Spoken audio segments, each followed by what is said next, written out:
Okay, test 1, 2, 3. Test 1, 2, 3. Okay, selamat sejahtera. Nama saya Agustin Kilian Anak Chester dari kelas G 2.2, itu kelas pendidikan masalah penglihatan. Jadi hari ini saya ingin membentangkan tentang tugasan yang keempat, iaitu tugasan PKLK 3043, di mana nama kursus tersebut ialah Kod Braille Bahasa Inggeris. Tugasan yang keempat ini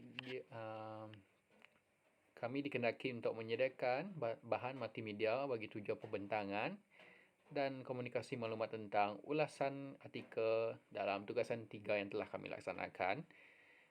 Jadi pembentangan ini juga hendaklah merumuskan maklumat tentang ulasan perbandingan dan penilaian tentang artikel yang telah kami pilih.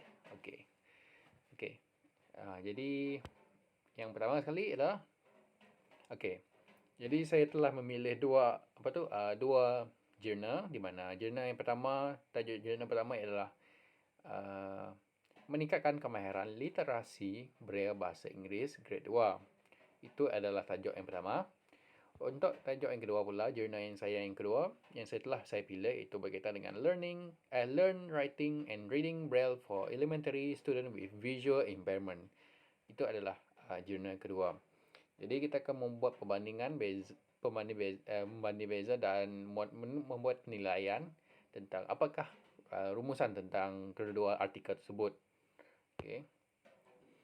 Okey, jadi kita akan lihat di mana jurnal pertama ini, itu tadi jurnal meningkatkan kemahiran literasi Braille Bahasa Inggeris Grade 2 ini adalah dia menerangkan tentang kepentingan kemahiran literasi yang perlu dikuasai oleh setiap murid di sekolah, dan di samping itu juga kemudian di samping itu juga kemahiran asas literasi ini terdiri daripada kefahaman abjad, pembenaran kata dan hubung kait antara huruf dan bunyi. Tak kiralah murid normal ataupun murid masalah penglihatan. Jadi mereka pun murid masalah penglihatan pun juga perlu menguasai kemahiran literasi ini juga. Jadi kita akan lihat lebih lanjut tentang bagaimana mereka jurnal kedua nanti mengajar ataupun menerapkan kemahiran literasi dalam murid masalah penglihatan. Okey, jadi jurnal yang kedua pula ialah jurnal kemahiran membaca dan kemahiran menulis yang perlu dikuasai seawal yang mungkin. Okey. Dikuasai oleh murid lah untuk pada usia yang seawal yang mungkin.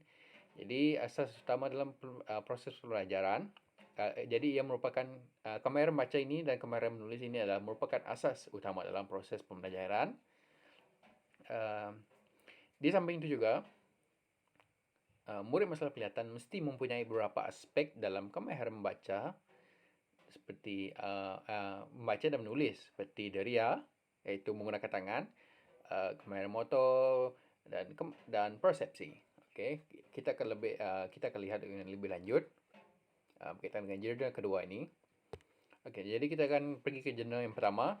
Tadi itu tajuk jurnal pertama adalah meningkatkan kemahiran literasi Braille Bahasa Inggeris Grade 2. Okey, penerangannya adalah di mana kemahiran Braille telah diajar secara khusus dalam semua subjek kemahiran asas individu masalah penglihatan, iaitu KAMA, dan diajar dalam subjek bahasa Melayu, bahasa Inggeris dan matematik. Okey. Dalam kod Braille grade kedua pula, satu set atau boleh menjadikan singkatan bagi mewakili atau beberapa subjek kataan imbuhan dan sebagainya. Jadi jurnal kedua ini juga dia ada menerangkan berkaitan dengan dot ataupun kod Braille ataupun ciri itu titik dot Braille. Okey, yang mewakili satu ataupun beberapa perkataan lah. Okey, jadi dia ada menerangkan dot lah dalam jurnal yang pertama ini. Okey, di samping itu juga jurnal pertama ini juga di mana dia menerangkan Malaysia terdapat di negara Malaysia ini dia terdapat 3 kod Braille rasmi dalam sistem pendidikan khas, yang di mana ia terdiri pertama adalah kod Braille bahasa Melayu, Dan yang kedua adalah kod Braille bahasa Inggeris. Dan yang terakhir sekali adalah kod Braille kod Braille matematik.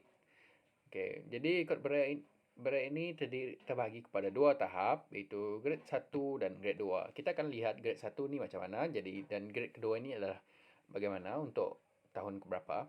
Okey. Seterusnya. Okey, Kementerian Pendidikan Malaysia juga, iaitu KPM, telah menyelaraskan pengajaran kod Braille bagi murid buta dalam silibus dokumen pembelajaran dalam subjek KAIMA. Itu subjek tadi. Di samping itu juga kod Braille 1 ni, grade 1 ini hanya untuk murid tahun 1 sajalah. Okey, yang kedua pula dia ada menerangkan tentang kod Braille grade kedua yang kita tadi, di mana bermulanya murid tahun 2 diajar.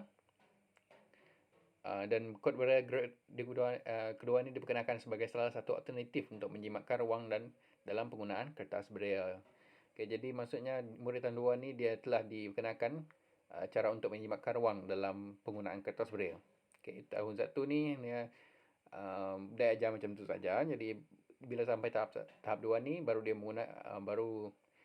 menggunakan alternatif untuk menjimatkan ruang lah untuk dalam menulis ataupun penggunaan kertas Braille untuk menjimat ruang kertas Braille. Okey.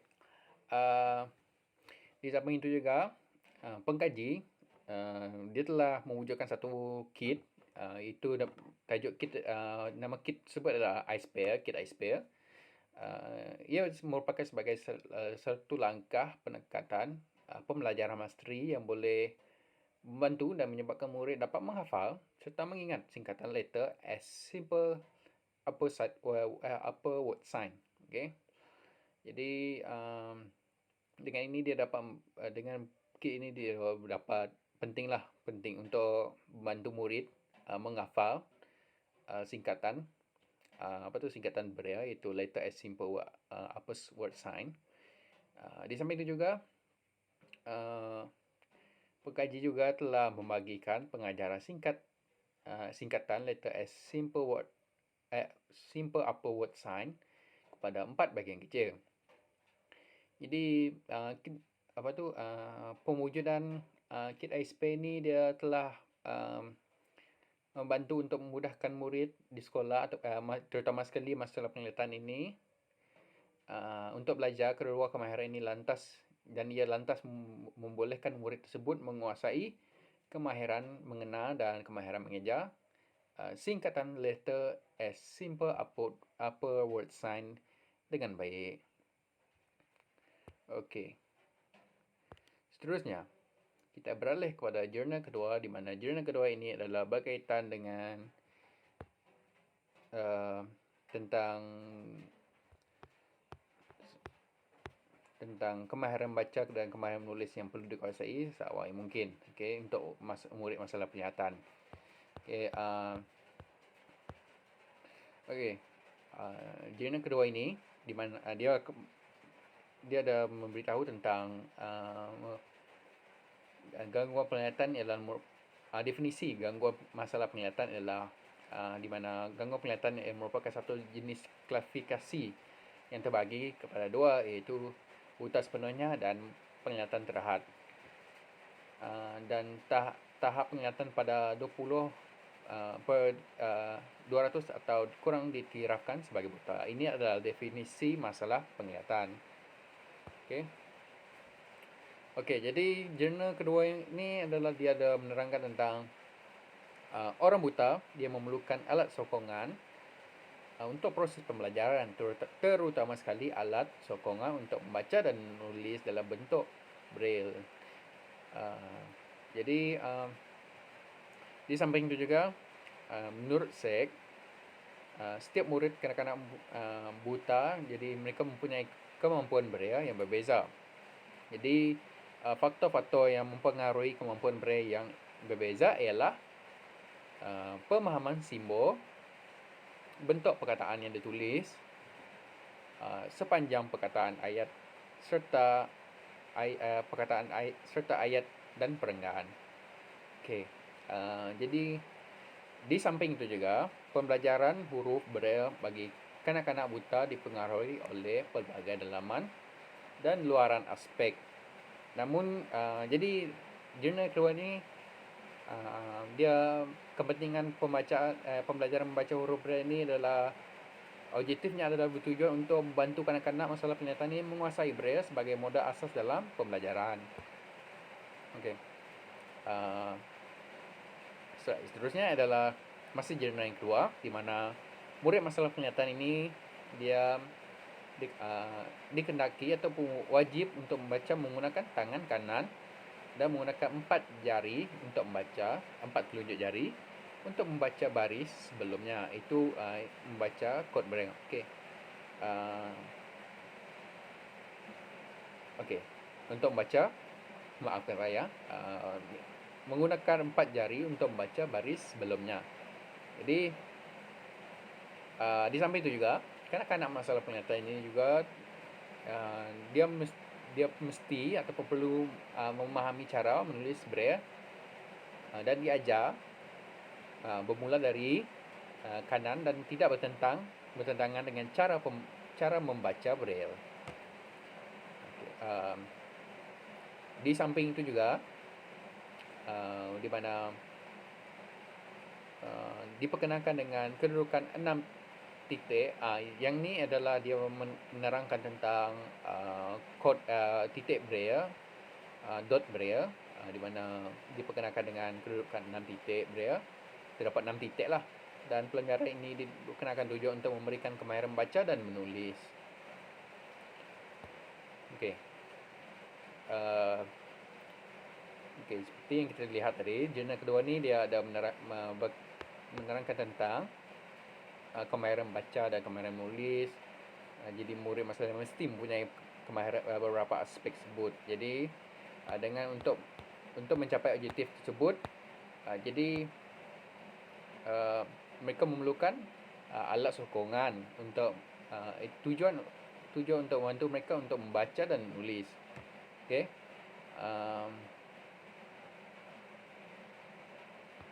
Okey. Jadi jurnal kedua ni dia lebih pada huruf Braille, kod Braille, kepentingan kod Braille. Okey. Jadi rumusan, murid dapat meningkatkan kemahiran penggunaan singkatan letter S simple upper word sign dalam penulisan karangan, dalam pembinaan ayat dengan betul dan penggunaan kit ISP berdasarkan pendekatan pembelajaran mastery, dan boleh dijadikan sebagai bahan membantu mengajar. Jadi kit ISP ni dia boleh dijadikan untuk mengajar murid di sekolah, terutama sekali membantu. Bahan ini adalah dapat membantu murid masalah penglihatan di sekolah. Okey. Manakala jurnal yang kedua pula dia mengenai tentang pembelajaran, rumusan yang jurnal kedua adalah pembelajaran Braille dilakukan untuk membantu kanak-kanak masalah penglihatan supaya mereka dapat membaca. Seperti yang saya katakan yang tadi, objektif yang jurnal yang kedua ini dia untuk membantu kanak-kanak masalah penglihatan ini agar dapat membaca dan menulis sehingga dapat membantu proses pembelajaran di bilik belajar, supaya mereka tidak dikecualikan dengan murid-murid lain. So pendidikan ini adalah layak untuk semua. Jadi tidak kira murid masalah penglihatan ataupun masalah pendengaran. Jadi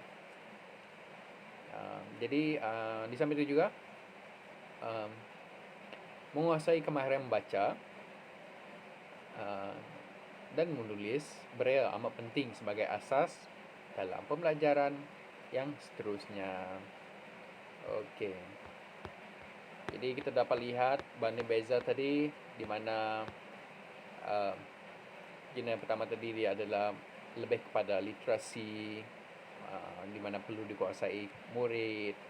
Jadi dapat kit ataupun bahan membantu murid tersebut untuk kemahiran literasi, untuk membantu mereka meningkatkan kemahiran literasi mereka.